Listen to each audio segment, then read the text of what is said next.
পড়ার বিষয় পক্ষ থেকে বলছি, তোমরা যারা কলকাতা বিশ্ববিদ্যালয়ে পড়ছো এবং 6th সেমিস্টারে পড়ছো এবং তোমাদের যাদের রাষ্ট্রবিজ্ঞান অর্থাৎ pol science ECC B1 paper আছে তাদের জন্য আমরা, এবং তোমাদের যাদের রাষ্ট্রবিজ্ঞান আছে ACC B1 তাদের জন্য আমরা পড়ার বিষয় পক্ষ থেকে গুরুত্বপূর্ণ ভিডিও নিয়ে এসেছি। অর্থাৎ এই পেপারে অর্থাৎ ACC B1 elementary dimension of research এর সাজেশন নিয়ে এসেছি।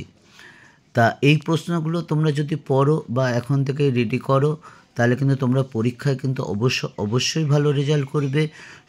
কাজেই এখন থেকেই কিন্তু এই প্রশ্নগুলো উত্তর তৈরি করা শুরু করে দাও। আর উত্তর মুখস্থ করা বলতে কিন্তু আমরা মুখস্থ বুঝাইনি, অর্থাৎ জিনিসটাকে আত্মস্থ করে পড়ো। একেবারে চোখ কান বন্ধ করে মুখস্থ করলে কিন্তু পরীক্ষার হলে তুমি কিন্তু মনে রাখতে পারবে না, ভুলে যেতে বাধ্য। কারণ তোমাকে এই পেপারে 15 নম্বরে 3টে কোশ্চেন লিখতেই হবে, 10 নম্বরে 2টো কোশ্চেন লিখতে হবে, আর অবজেক্টিভ আছে SAQ। কাজেই অনেকটাই লিখতে হবে। কাজেই লেখার অভ্যাস যদি না থাকে তাহলে কিন্তু পরীক্ষায় কিন্তু অবশ্যই তোমার অসুবিধা হবে। কাজেই সেই অসুবিধা যাতে না হয় এর জন্য তোমরা কিন্তু অবশ্যই লিখে প্র্যাকটিস করবে। শুধু তা নয়, নোটটা বুঝে অর্থাৎ আত্মস্থ করে পড়বে, তাহলে দেখবে তুমি ঠিক লিখতে পারবে। কারণ মুখস্থ করে লিখলে অনেক সময় কোনো শব্দ হারিয়ে গেলে বা ভুলে গেলে সেটা কিন্তু খুঁজে পাওয়া খুবই অসুবিধা হয়ে যায়।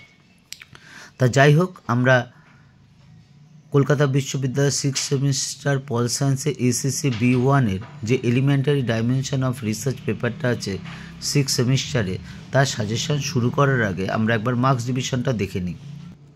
দেখো, এখানে হচ্ছে মার্কস ডিভিশনটা দেওয়া আছে। 1 নম্বরে 15টা থাকবে SAQ, তোমাকে 15টা লিখতে হবে। ইউনিট 1-এ 10 নম্বরে 2টো কোশ্চেন থাকবে, তোমাকে একটা লিখতে হবে। ইউনিট 2-এ 10 নম্বরে 2টো কোশ্চেন থাকবে, একটা লিখতে হবে। এবার দেখো, এই জায়গাটা একটু বোঝার ব্যাপার আছে, কিছুই না। ইউনিট 1 এবং 2-এ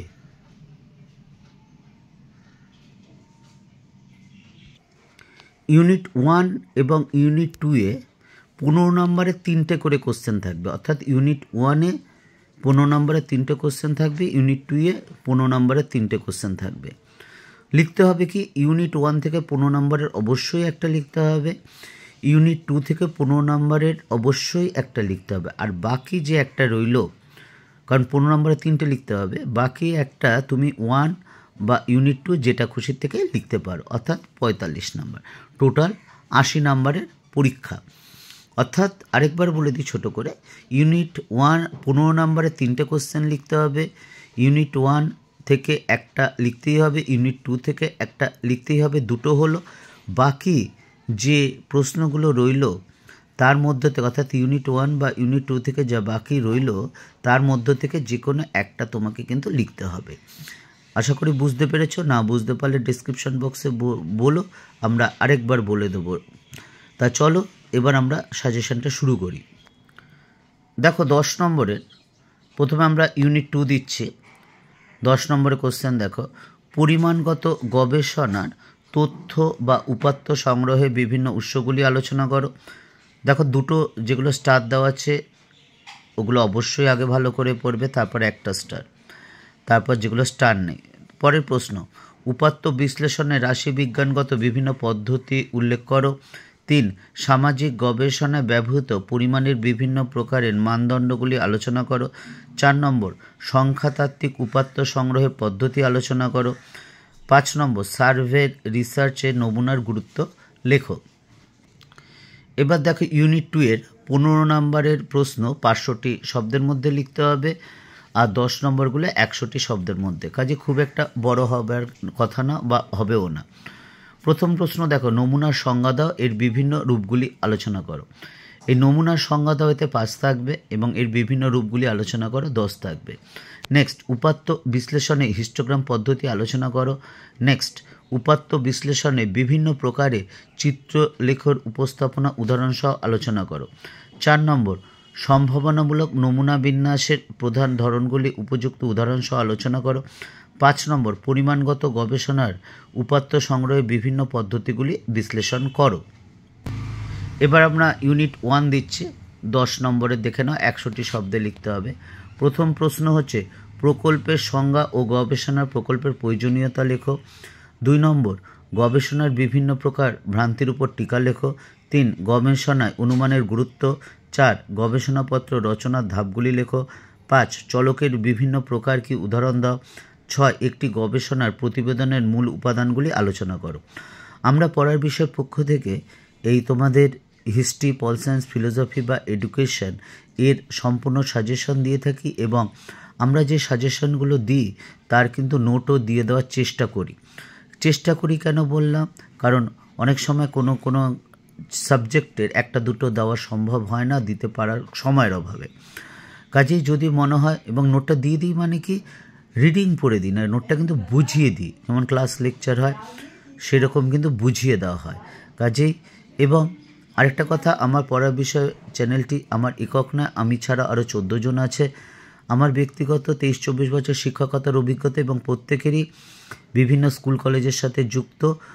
এবং সবচেয়ে যেটা গুরুত্বপূর্ণ, তোমরা এই গ্র্যাজুয়েশন পাশ করার পর কী পড়বে তার দিশা দেওয়ার জন্য আমাদের গ্রুপে কিন্তু 3 জন কেরিয়ার কাউন্সিলর আছেন, যিনি সবচেয়ে অভিজ্ঞতা সম্পন্ন, তিনি প্রায় 38 বছর অভিজ্ঞ সম্পন্ন। কাজেই তোমাদের যদি মনে হয় তোমরা গ্র্যাজুয়েশন করার পর কী করতে পারো না পারো, আমাদের যদি ডেসক্রিপশন বক্সে জানাও, তাহলে আমরা কিন্তু আমাদের চেষ্টা করব। আশা করি 100% সফল, যদিও বা না হই 99.99% অবশ্যই হব। কাজেই তোমাদের যদি মনে হয় আমাদের জানাতে পারো। যদি চ্যানেলটি ভালো লাগে তাহলে চ্যানেলটি অবশ্যই লাইক করো বা সাবস্ক্রাইব করো এবং বেল আইকন টিপে রেখো।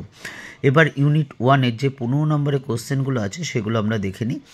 গবেষণায় পরিকল্পনার উদ্দেশ্য ও গবেষণাপত্র লেখার পদ্ধতি আলোচনা করো।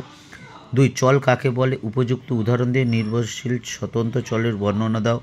3 নম্বর গবেষণার প্রধান নৈতিক সমস্যাগুলি লেখো। 4 গবেষণার ক্ষেত্রে নৈতিক বিষয় ও সমস্যাগুলি লেখো।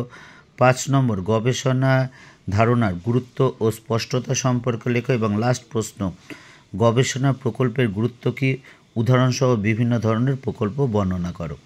এই ছিল তোমাদের প্রশ্ন। 2 স্টার খুব ভালো করে পড়বে এবং এখন থেকে যদি তোমরা পড়া শুরু করে দাও তোমরা কিন্তু অবশ্যই খুবই ভালো রেজাল্ট করবে, কারণ পরীক্ষা কিন্তু খুব একটা বেশি দেরি নেই। কাজে এখন থেকে প্রিপারেশন নেওয়া শুরু করে দাও, আর এই 6 সেমিস্টারটা যদি ক্লিয়ার করে ফেলতে পারো তাহলেই তোমরা কিন্তু গ্র্যাজুয়েশন হয়ে যাবে। কাজে এই কয়েকটা মাস একটু ভালো করে পড়ো, তাহলে তোমরা সাফল্য অবশ্যই পাবে। পড়া বিষয় পক্ষ থেকে এতটুকুই। অগ্রিম শুভেচ্ছা রইল তোমাদের সকলের জন্য। তোমাদের সকলে গ্র্যাজুয়েশন পাস করে ভালো সুন্দর জীবন কাটাও, সুস্থ থেকো, ভালো থেকো, এটাই একমাত্র আমাদের পড়া বিষয় পক্ষ থেকে কামনা।